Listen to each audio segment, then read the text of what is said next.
Hello friends, स्वागत है आपका आपके अपने YouTube channel Saraswati English classes में। मैं समीर सिंह एक बार फिर से आपके लिए क्लास 9th मोमेंट्स का ये 4th चैप्टर जिसका नाम है द किंगडम ऑफ फूल्स लिखा गया है ए.के. रामानुजन महोदय के द्वारा।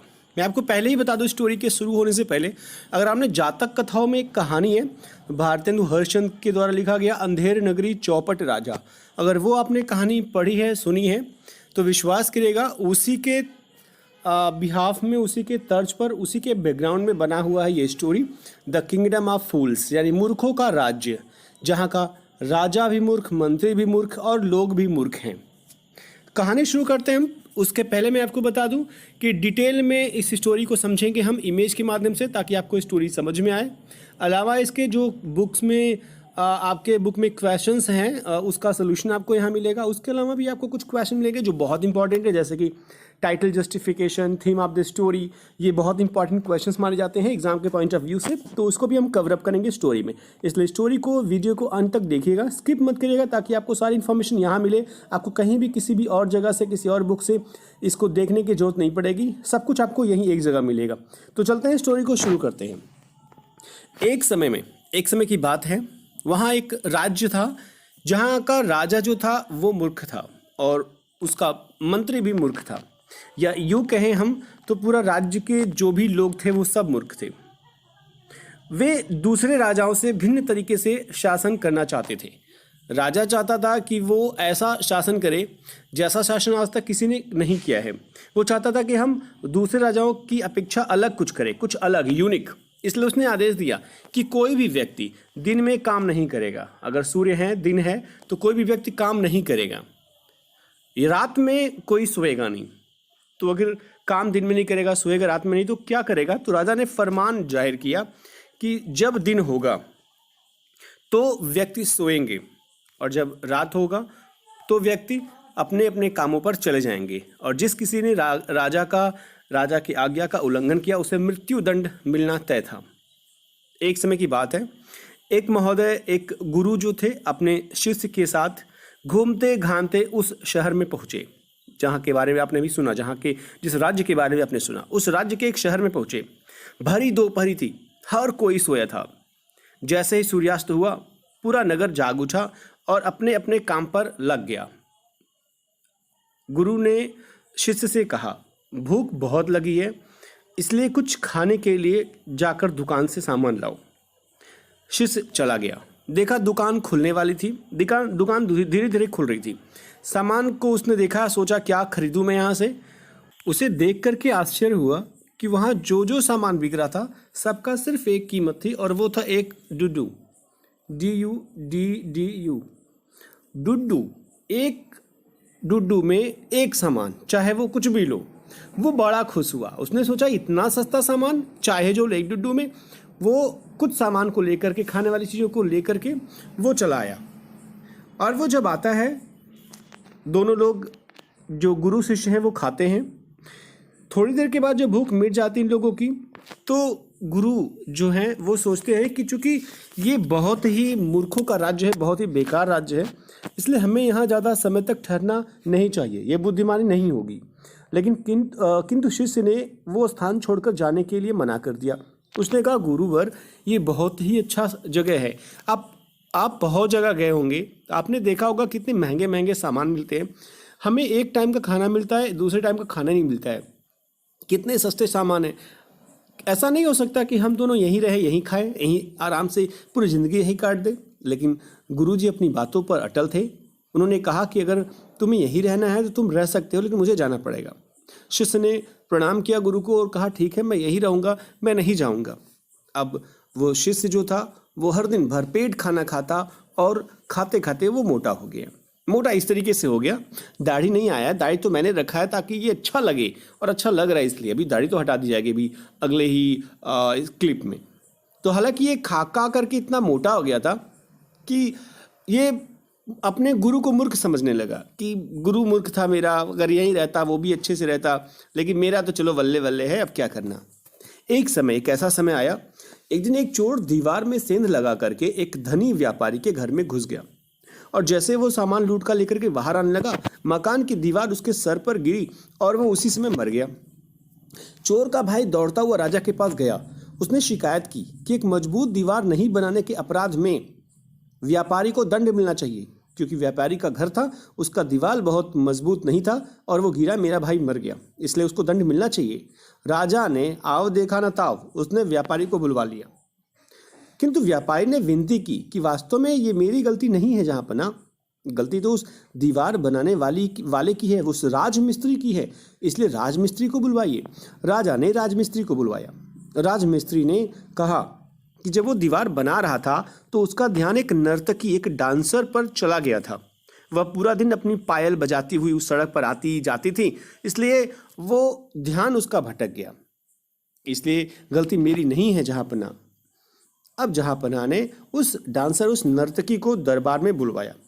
उसने अपनी तरफ से सफाई पेश की कि उसने सुनार को अपने लिए कुछ आभूषण बनाने के लिए कुछ सोना दिया था।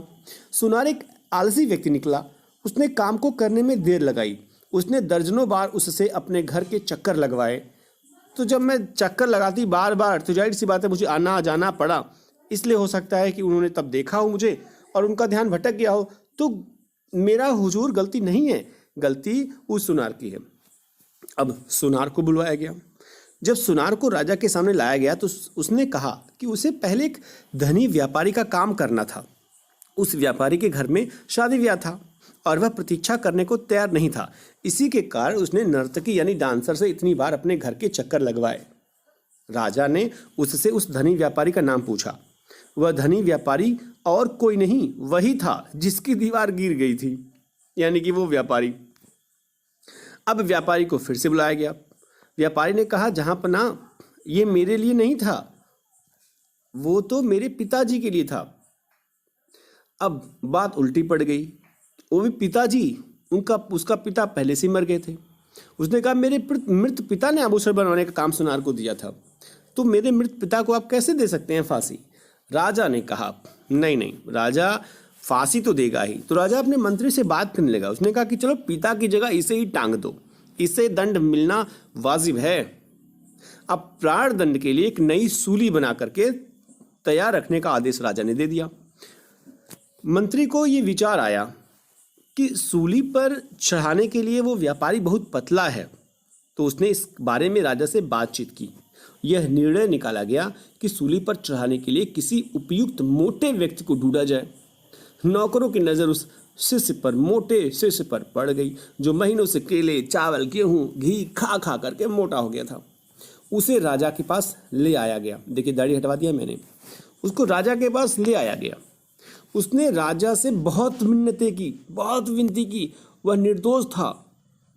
उसने अपने निर्दोषी को साबित करने के लिए बहुत कोशिशें की, किंतु सब व्यर्थ गया।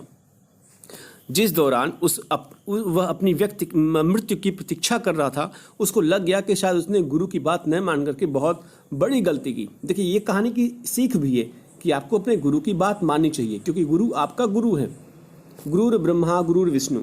और इस चक्कर में आप खुद ज्ञानी बन जाते हो और कुछ तत्कालिक लाभ के लिए, तात्कालिक खुशियों के लिए आप फ्यूचर में क्या होने वाला है उसको अनदेखा कर जाते हो। और इसके लिए क्या होता है, ये जो यहाँ पर हो रहा है इस शिष्य के साथ। तो शिष्य जो था वो अब जान गया था उसकी मृत्यु आने वाली है।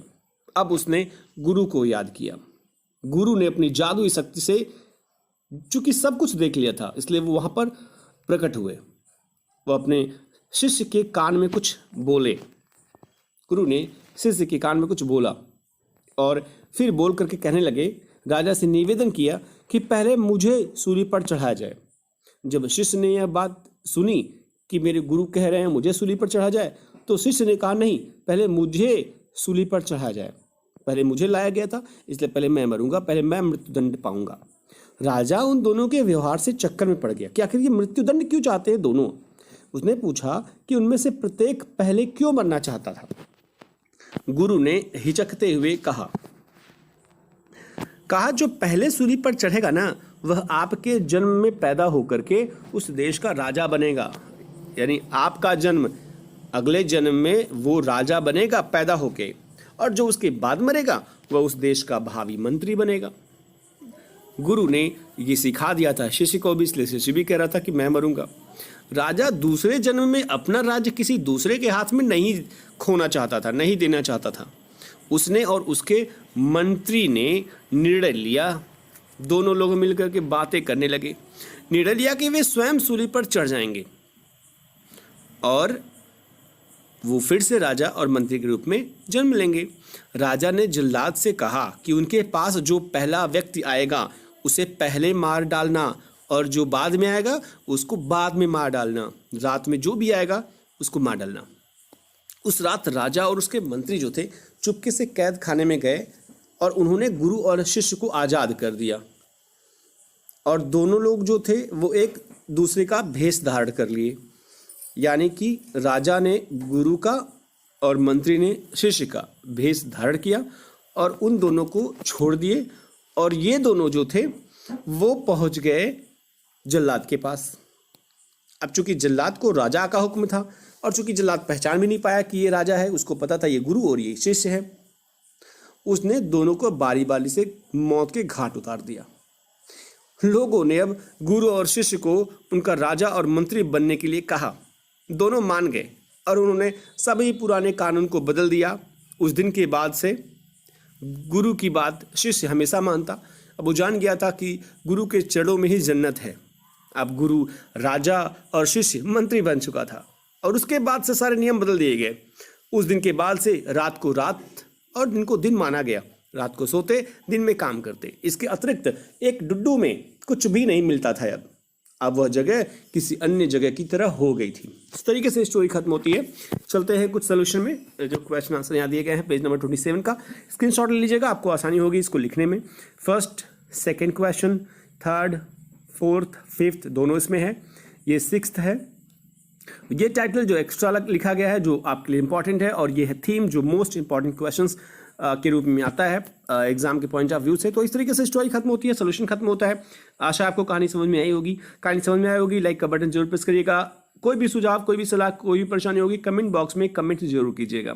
शेयर दोस्तों से कीजिएगा ताकि उनको भी ये स्टोरी समझ में आए। आप सब्सक्राइब जरूर कर लीजिएगा। बगल में जो आइकन बेल है, घंटी है, उसको जरूर बजा दीजिएगा ताकि आपको जल्द से जल्द मेरे अपलोड किए वीडियोज जल्द से जल्द उसका नोटिफिकेशन आपको मिल जाए। तो मिलते हैं नेक्स्ट वीडियो के साथ। तब तक अपना ख्याल रखिएगा। Thank you for watching the video.